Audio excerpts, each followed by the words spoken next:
around the turn of the century, as I was in the midst of learning C++ for game development, it occurred to me that I might be able to find useful tools on the internet to assist with this process.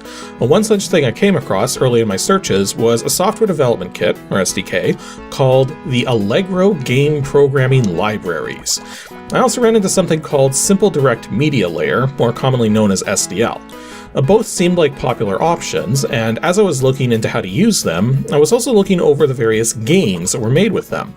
I ultimately settled on Allegro as it seemed more high-level than SDL was, meaning it did more of the low-level stuff for the developer than SDL did, at the cost of being less flexible, and one of the many games I had tried out to see Allegro in action was today's ancient DOS game known as Happyland Adventures. This probably isn't going to be too long of a video since this isn't a big game and doesn't have much in the way of complexities, but it was one of the most popular Allegro-made games of its time owing to its simple gameplay and silky smooth frame rate.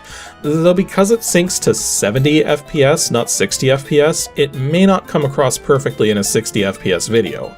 That's unfortunately one of the dangers with high frame rate DOS games on modern computers, and is something I've addressed before back when I was covering a prior DOS game jam in a filler video.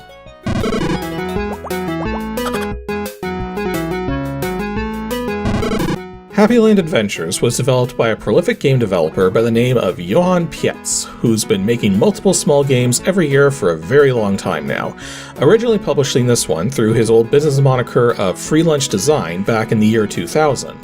Though nowadays he operates a small dev studio in Sweden known as Apskeppet, which I'm almost positive I'm pronouncing wrong, but here's what the logo looks like, so you be the judge. The game is best described as a one-player platformer with support for 320x200 256 color VGA graphics, but as is typical for most games made with Allegro, only supports Sound Blaster cards for sound effects and music.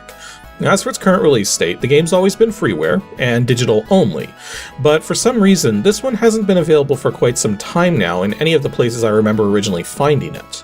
Now thankfully a copy is available for download at the DOS Games website at www.dosgames.com, as is the special Xmas edition, which was actually kind of a common trope amongst Allegro programmers, was adding additional Christmas themes to their games for whatever reason. It was something I never really understood, kinda still don't, and probably never will, given that very few people use Allegro anymore. Before starting the game, there's a very simple screen you can pull up from the main menu, which pretty much shows you everything you need to know. You play the role of a dog-like character who needs to go around, find all the Happylanders, and bring them to a safe place. The gameplay is actually reminiscent of an old Sega arcade game known as Flicky, given that, just like in that game, the Happylanders here trail behind you when you find them, though unlike the birds in Flicky, these Happylanders are immune to damage, so you don't have to worry about losing them if enemies run into them, although there is a limit of having 5 trailing behind you at a time. The UI itself shows a number of important details, though doesn't really do a good job of differentiating them. The top left number is your score, the top right is the number of seconds remaining before you run out of time, directly below that is the number of Happylanders you need to rescue to open the exit, and below the numbers on the left side of the screen you'll see how many lives you have left, keeping in mind that 0 is not a life in this game, plus you can collect hearts in order to be able to take extra hits without losing a life, though you can only have 2 hearts held at a time. Now, if you get hit without any hearts, you lose a life, and if you run out of lives, it's game over, though you do get 1 continue you can use to keep going. During the first few levels, there's also old men standing around who give you tips when you talk to them, though this mechanic really isn't used to any great effect. Now granted, some of the hints do explain mechanics which aren't immediately obvious, as this game loves its secrets.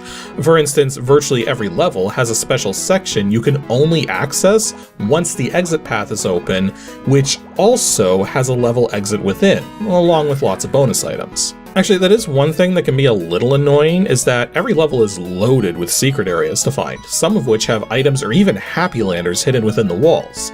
And normally I would call this bad level design, and even here it kinda is, except the levels are small enough with fast enough player movement that it's actually not that hard to find all the secrets, especially since some secrets have more than one means of access, and almost every secret area also has a visible portion with items present, which is inaccessible without finding the secret walls to pass through. Thus, you're able to get a rough idea of where all of the secrets are, and thus simply need to find the means of entry. Technically, all you have to do to beat the game is collect the minimum number of Happylanders in a level, bring them to the safe spot, and move on. However, if you want to go for as many points as possible, there's a couple other things you need to do.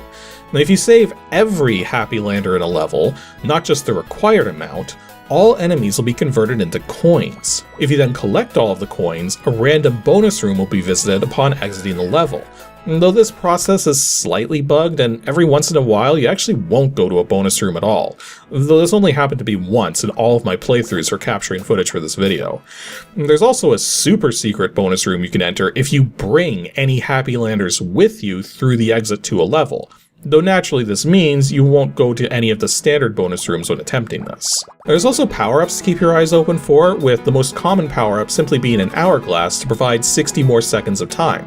But you can also find special gravity-altering shoes which allow for much higher jumps, and supposedly there's also invulnerability potions which make you immune to damage for a brief period of time, but I don't think these are actually used anywhere in the pre-made levels.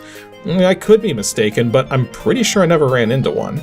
And yeah, I'm actually already running out of stuff to talk about, even though this video's barely been going for very long. But because this game was made with Allegro, I find it very interesting that I can actually look at what's going on and have a rough idea of every trick and tactic used to make this game.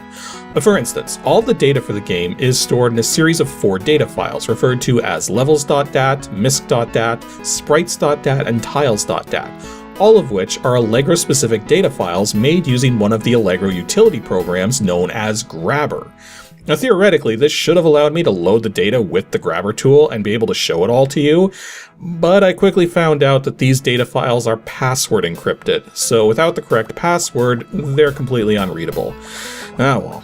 Beyond that though, Allegro provides multiple methods of handling screen refreshing, and while it can be tricky to tell which method is in use when a game is made well, because this is running through DOS emulation, I was able to scale back the cycles and could figure out pretty easily that the game's using double buffering in combination with vertical sync, whereby the game keeps a back buffer in memory which it draws everything to, then when it's finished drawing, it waits until the next vertical blank begins, then immediately blitz the entire back buffer to the screen during the vertical blank so that no shearing occurs, so long as the game's frame rate never falls behind the vertical sync rate. Otherwise you will indeed see the refresh happen. Allegro actually had 3 other methods of screen updating: dirty rectangles, page flipping, and triple buffering. A page flipping involves creating your second buffer in video memory instead of system RAM. Then when you finish drawing everything to that buffer, you swap the memory pointers for the screen in the second page so that now the second page is being shown on screen, while the first page is where you render everything to. And if you've ever seen 2 after images swap between each other in a game like Doom during its Hall of Mirrors effect, this method of updating the screen is what causes that.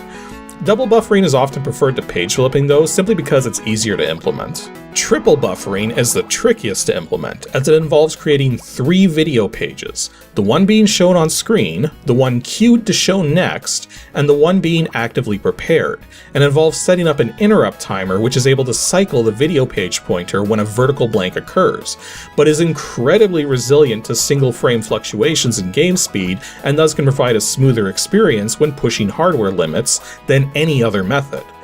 The last one, dirty rectangles, is perhaps the most interesting, as it's a method whereby the contents beneath foreground screen elements are buffered, and then whenever a foreground element moves, the buffer is redrawn to erase the foreground element before refilling the buffer and drawing the foreground element again. It's a method which is hardly ever used due to how limiting it is, and how ugly it can appear, but when there's only a small amount of motion on screen, it is a considerably faster rendering method than any other. For any kind of full screen updating though, it's worthless. This game also has a particle engine in place, which was a common thing for programmers to add to their own games for whatever reason, myself included. Now for me personally, I found adding particles in my games was an easy way to put in dynamic effects without having to actually draw effects, since my graphics art skills aren't exactly the greatest. Now every time you pick up an item in this game, you can see a random scattering of pixels drop away in lieu of a proper animated effect. The last interesting thing to point out is how the game gives you messages. When important goals are reached, a scrolling message bar appears at the bottom of the screen to let you know what's up. This is actually exactly what inspired me to do the same thing later on in Pixelmusement Retro back in 2006. In any event, the game has 7 levels in total, 4 in the proper Happyland area, and 3 in the quote, crazy caverns. And once you clear all of the levels, you get a zoomed in screen congratulating you, enter in your high score if you made one, and go back to the title screen. Not really much of an end, but again, free game you didn't pay a dime for. It also comes with an editor too, though I didn't dip my toes into it, other than noticing that it relies on a multi-layer system for handling the layout of the levels. Thus why some of the things you can see in these levels can be solid in some places, not solid in different places, and both not solid and in front of the player in other places.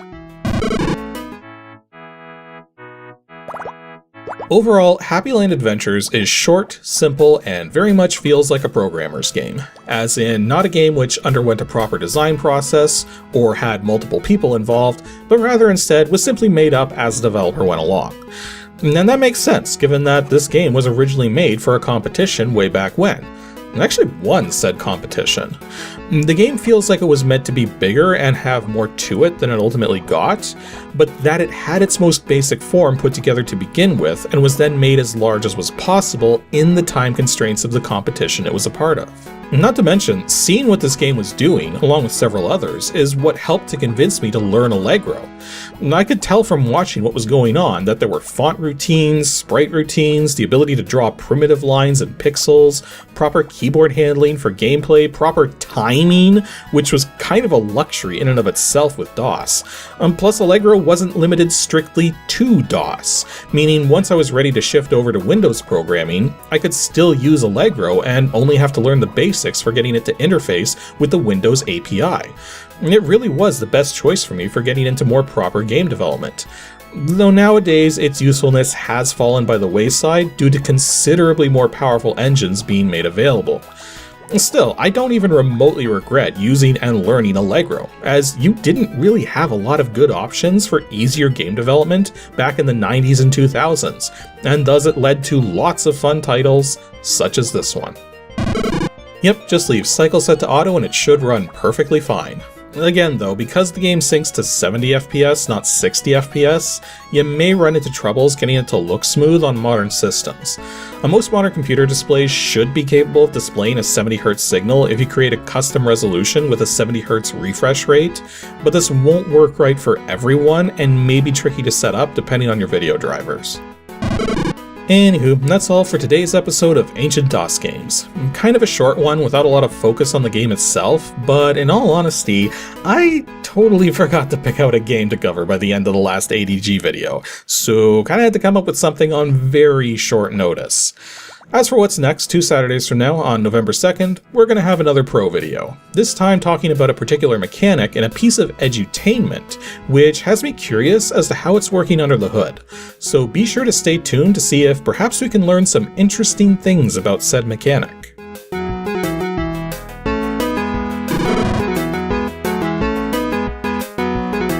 Thanks for watching everyone, and extra special thanks to everyone supporting me over on Patreon. If you'd also like to support the show directly and get some extra perks, then head on over to patreon.com/KASICK.